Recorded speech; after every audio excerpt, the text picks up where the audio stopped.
et un film de plus tourné en Wallonie-Picarde. Toute cette semaine, le réalisateur français Ariel Zeytoun a transformé les châteaux d'Âtre et de Belleuil en plateau de cinéma pour le remake du film Angélique, Marquise des Anges. Des noms ronflants comme Mathieu Kassovitz, Gérard Lanvin ou Thomas Sisley apparaîtront au générique. Reportage Frédéric Thébault et Bruno Broutin. Sorti sur les écrans en 1964, le film Angélique, Marquise des Anges a marqué une génération et connu un succès retentissant.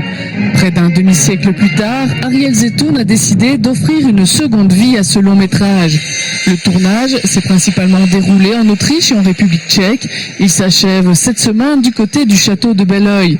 Un cadre somptueux qui colle parfaitement à l'esprit romantique et à cette histoire qui se déroule au XVIIe siècle. Ça fait des années que l'on reçoit des productions de films ici de tout genre, de toutes sortes. Enfin, c'est l'endroit s'y prête, il y a de la place, les gens sont contents, il y a quelque chose qui se passe de magique dans la maison et tout le monde a une effervescence au travail absolument extraordinaire, ce qui augure quand même une réussite et un grand film qui va sortir, je l'espère. Est-ce que vous dites oui à tout? Parfois, ça vous arrive de refuser? Je refuse. Bien sûr, il faut que ça cadre tout à fait dans le message qu'est Belleuil. On ne peut pas laisser, je dirais, galvauder le message de Belleuil. Donc, il nous arrive effectivement de dire non, ça ne passe pas tout à fait. De mercredi à samedi, une cinquantaine de figurants, tous en costume d'époque, seront sous les feux des projecteurs. Nombre d'entre eux sont des régionaux. De près ou de loin, ils côtoient les vedettes du film que sont Nora Arnezeder, Thomas Sisley, Mathieu Kassovitz ou encore Gérard Lanvin. Ce dernier incarne Geoffrey de Perrac, le prétendant de la jeune Angélique. Pour l'acteur, ce film en costume d'époque est une grande première. Il était temps qu'il m'en arrive un avant d'être frustré et pas content, donc, parce que les frustrés sont pas contents en général. Eh bien, j'ai eu la chance que Ariel m'ait fait confiance là-dessus, de lire un bon scénar déjà, d'avoir une partenaire formidable qui est Nora, et puis d'autres partenaires masculins que j'aime énormément puisque ce sont des potes. Avec tout ça, plus le rôle de Perrac qui est quand même un rôle, disons, un petit peu mythique, on pouvait pas trouver mieux pour faire un film en costume.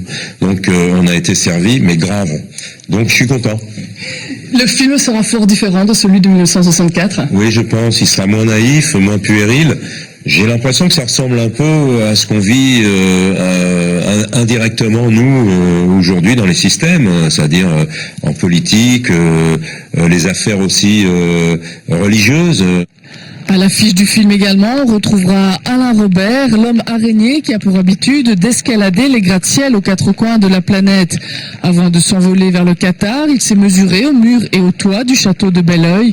Pour lui, l'expérience cinématographique est inédite et quelque peu perturbante. Au départ, j'étais plutôt vindicatif parce que j'avais pas réellement envie de faire ça. Je savais pas exactement ce que c'était le cinéma, mais j'avais l'impression que ça allait être un peu rasoir. Et en fait, ça allait même beaucoup plus que ce que je pensais. Il faut recommencer 150 000 fois les mêmes choses, et puis tout est un petit peu décousu. C'est-à-dire que hier, je sais que j'ai tourné une séquence qui en fait se passe bien après la séquence que je vais tourner, par exemple, demain. Samedi, l'ultime plateau d'Angélique, Marquise des Anges sera tourné au château de Belleuil. La sortie du film est quant à elle prévue pour mi-2013. Et en attendant la sortie, l'interview complète de Gérard Lanvin se trouve sur notre site internet dans la rubrique Les Plus.